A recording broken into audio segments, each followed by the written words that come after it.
What is up? Welcome to another episode of Maximilian Must Know. This is going to be a scent safari episode, and the house that we're going to be taking a look at today is called Ulrich Lang. Now, this is going to be a little bit different than a normal scent safari episode. You're going to dive a bit more into these scents because Ulrich Lang sent me bottles of 3 of their fragrances. And normally with Scent Safari, the way it works is I reach out to a house that I don't have that much experience with, ask them for some samples, and then I'll smell those samples really the first time on camera, a little bit earlier in the day. I'll put them on my skin, see how they develop, and then refresh right before I shoot. But because Ulrich Lang sent me bottles, I did want to wear these a few times prior to actually commenting on them. So I have worn these 3 fragrances a couple of times. Now, before we get into them, let's talk about the house. This was a house that was started early 2000s in New York by Ulrich Lang, who was a L'Oreal executive. He partnered up with a longtime friend, and they worked together in art publishing in New York. They developed a line of fragrances very inspired by contemporary photography, which is really reflected in the packaging. I believe as of now they have 4 fragrances. You can pick them up at Barney's, Aids de Venustus, and Scent Bar or Lucky Scent in the United States. We're going to go through 3 of the 4. And the first one we're going to start off with is called Anvers. As I said, the bottles are really heavily photograph inspired. So you can see here's the photography on Anvers. This is Anvers 2. And this one runs $120 for 100 ml. The notes on this one are bergamot, lime, lemon, black pepper, rhubarb, and cypress at the top, Bulgarian rose, jasmine, lily, mimosa, cedarwood, sandalwood, and vetiver in the middle, tonka bean, vanilla, amber, musk, labdanum, and oak moss in the base. Now, of the 3, this one for me, I'm going to actually reapply it.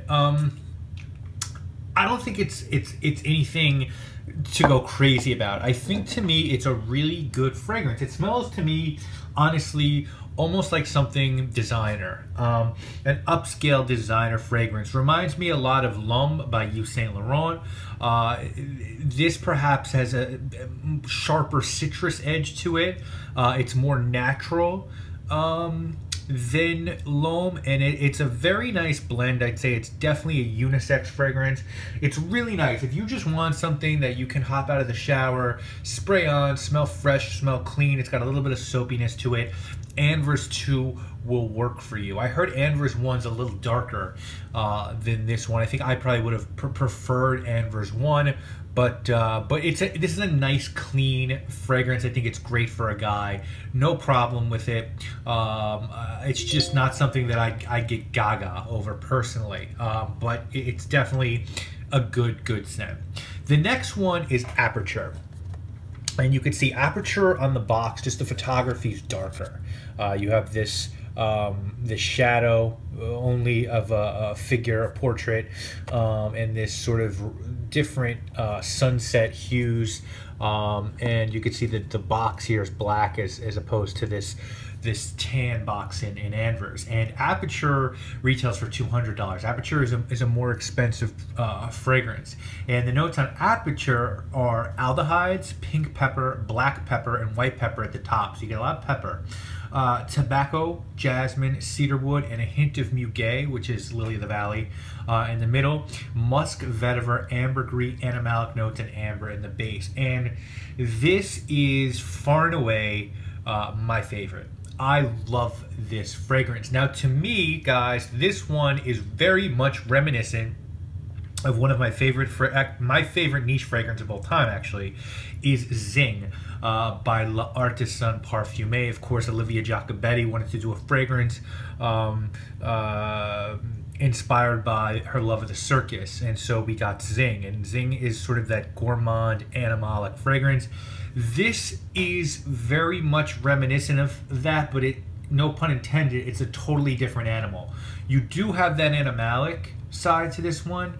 My guess would be there's civet in this one. If not, it's probably castoreum. It could just be a really funky musk note, but man, with the pepper and the aldehydes and the pink peppers giving it that like sweetness, this is just a beautiful beautiful fragrance. I'd say one of the best niche fragrances I've smelled in 2015. I know it wasn't released this year, but in terms of what I've got my nose on this year, man, this is a great fragrance, and this is one of my favorite animalic fragrances. You know, you got to be careful with animalics because they can really quickly get really funky and skanky, and this one doesn't do that. It retains the sweetness and the familiarity of like a good perfume. It doesn't go too far into like beastly shit, which I really personally enjoy. I think it's just perfect. It's great for a night out. For a guy, female could wear this one as well. If you can't tell, I'm a big fan of Aperture. We're gonna finish up with Lightscape, and you know the box on Lightscape is sort of in the middle in terms of darkness between these two. It's sort of like a gray. The sky is what's pretty heavily like clouds, dark clouds, I guess, is the photography on the box for Lightscape. Lightscape is $120, and the notes on Lightscape are galbanum, Sicilian lemon, and violet leaves at the top, iris, rose, violet flower, cyclamen, and cedarwood in the middle, ambergris, tonka, cashmere woods, musk, and amberette seeds in the base. And this one, I really enjoy this one as well. To me, guys, this is really, there's 3 notes in this one that really pop for me: galbanum, lemon, and violet. I mean, to me, it's violet, really violet. The galbanum's there, it greens it up a little bit, gives a little bit of like a bright earthiness, and the lemon sort of cuts through the sweetness of the violet. I would guess these are Parma violets. Again, I could be wrong about that, but it's got that really sort of almost candy violet tone to it, not like a Fahrenheit, which is a darker violet. This is a way brighter violet with the galbanum and the lemon. It's really uplifting. It's a really nice fragrance. I think men, women could pull this one off easily. As this one dries down, it gets sweeter. You get the amberette seed, which is a note I love. There's woods in this one. There's musk. There's tonka. It's really well done. And it's a really beautiful, lighter, brighter fragrance. So takeaway, guys, I've really enjoyed the 3 of these.